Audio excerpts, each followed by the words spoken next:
A ver, se lo voy a poner de la siguiente manera. Lo hemos conversado con Raúl varias veces. Pero hay a veces ciertas palabras que generan un cambio total de escenario por el solo hecho de estar pronunciadas. Le puede haber pasado a usted, señor, señora, qué sé yo, en peleas de colegio, en cuestiones cuando alguien dice una palabra o el primer garabato o te trata de una... cambia toda la cosa. Bueno, en las relaciones internacionales y la geopolítica moderna, la palabra arma nuclear es algo que automáticamente cambia la dinámica de lo que se estaba conversando. Y eso es, Raúl, aparentemente lo que pasó, porque Putin mencionó abiertamente por esta segunda vez, pero mencionó la posibilidad nuclear. Efectivamente, Fernando, tienes toda la razón cuando dices que el tema nuclear, en términos de armamento, es un tabú que se respeta y que no puede ser mentado o traído a colación ligeramente por un jefe de Estado que tiene un arsenal nuclear. Y cuando él dice voy a usar todos los medios a mi disposición y no estoy blufeando, es decir, está tirando un guante que es muy difícil de recoger.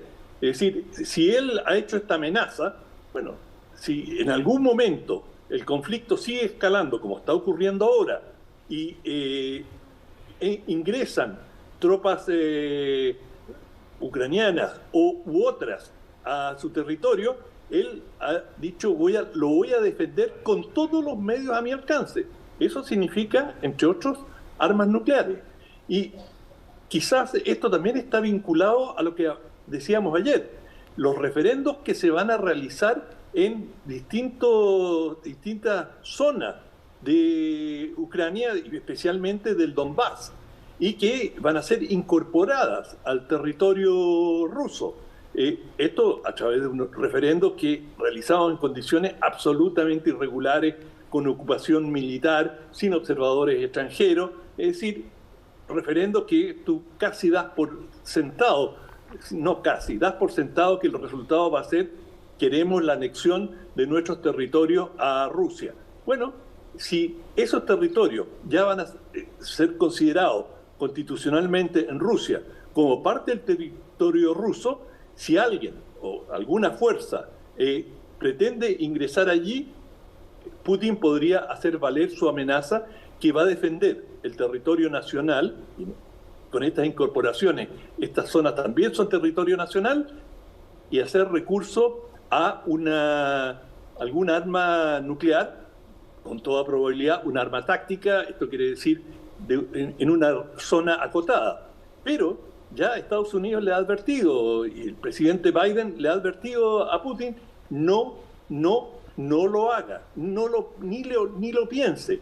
Y el hecho que al día siguiente que Putin dice estas palabras, Biden dice no lo nombre, Putin hace esta amenaza. Y esto es un escalamiento brutal del conflicto, que además está acompañado por un reclutamiento, lo acaba de decir hoy, de 300.000 soldados que van a ser escogidos entre los reservistas, y Rusia tiene 25 millones de reservistas, de manera que es un 1% aproximadamente de la población masculina, susceptible de ser llamada, pero esto ya ha provocado un cierto pánico.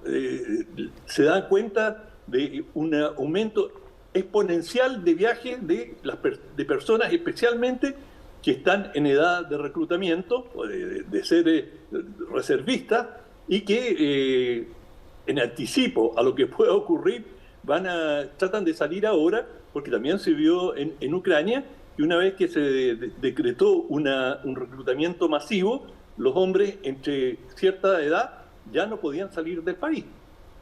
Ahora, ahí hay un punto, Raúl, que de repente podríamos así mapearlo en términos de cómo ha escalado esto, porque esto era una cosa que al principio todos pensaron, oye, este es un aspaviento de Ucrania de querer entrar a la OTAN, Rusia llega con los tanques, con todas las cosas, esto no puede durar mucho porque Rusia es gigantesco, enorme, etcétera. Bueno, empieza a defenderse Ucrania y a contar con el apoyo de una serie de líderes mundiales, y de pronto empieza a hablarse ya de cosas más álgidas, como lo que estamos hablando, las armas nucleares y una serie de otras cosas. Pero lo que de alguna manera también pasó, y se dio cuenta hoy día mucho, es que uno hasta ahora básicamente creía que aquí eran todos los ucranianos a favor de la posición ucraniana y todos los rusos a favor de la posición de Rusia. Bueno, y hemos visto manifestaciones bastante fuertes en Rusia en las últimas 24 horas. No sé lo que pasa en Ucrania, porque también debe haber un sector que probablemente es prorruso o quisiera hacerlo, pero han estado en ese sentido más bien preocupados de defenderse. Pero Rusia ha empezado a generar movilizaciones anti-guerra con Ucrania. ¿Eso qué podría significar? Tienes toda la razón, Fernando, y fíjate que hoy día en las manifestaciones arrestaron a 1.300 personas. Eso, por supuesto, es un porcentaje pequeño de personas que, de los que se manifestaron, no los capturan a todos, sino que un porcentaje relativamente pequeño, y esto ocurrió en varias ciudades de Rusia. Y para que alguien salga a protestar contra la guerra, con la mano dura, con la, digamos, rigurosidad que el régimen en Rusia ha reprimido a los que se han manifestado desde el comienzo contra la guerra, grupos pacifistas, grupos que estiman que es un error garrafal haber entrado en esta guerra con Ucrania. Bueno, hay que tener mucho coraje, mucha decisión, y todo esto cuando te capturan o te toman fotos, esto entra a los dossiers que maneja la policía, de manera que esto hay que tener mucha decisión, mucho coraje cívico para salir a manifestarse en Rusia, y esto ha ocurrido hoy. Y en parte hay, digamos, un componente político, pero hay un componente de oposición al reclutamiento. Y por eso Putin declaró una movilización parcial. Se especulaba mucho hasta ayer que iba a llamar a una movilización general, es decir, cualquier ciudadano podía ser convocado a las filas de las Fuerzas Armadas, pero no, es parcial, y es un grupo relativamente, para las dimensiones de Rusia, pequeño. ¿Y por qué? El ejército ruso tiene una pésima reputación en cuanto a abusos de derechos humanos en su seno. Es decir, había hasta hace poco, no sé si hoy día existe, pero había un comité de madres de recluta que se reunían, las madres de los soldados convocados a hacer servicio militar, para proteger a sus hijos del matonaje, de los abusos, y cada año habían una cantidad de muertes. Esto pasa en todos los ejércitos. Hay abusos por parte de oficiales, por parte de los mismos conscriptos. Es parte de la cultura machista, digamos, de supremacismo, de quién es el más fuerte, y se confunde con la formación militar, ser machito, ser bien hombre. Y bueno, esto ha llevado a muchos abusos. Y te lo digo, pasa en la mayoría de los ejércitos, hay incidentes siempre, pero en Rusia ya había alcanzado niveles tan altos que los familiares, especialmente las madres, se organizaban para proteger a sus hijos. E incluso si no hay, digamos, no hay abuso de ese tipo, piensa que Rusia, bueno, esta guerra ya lleva 7 meses.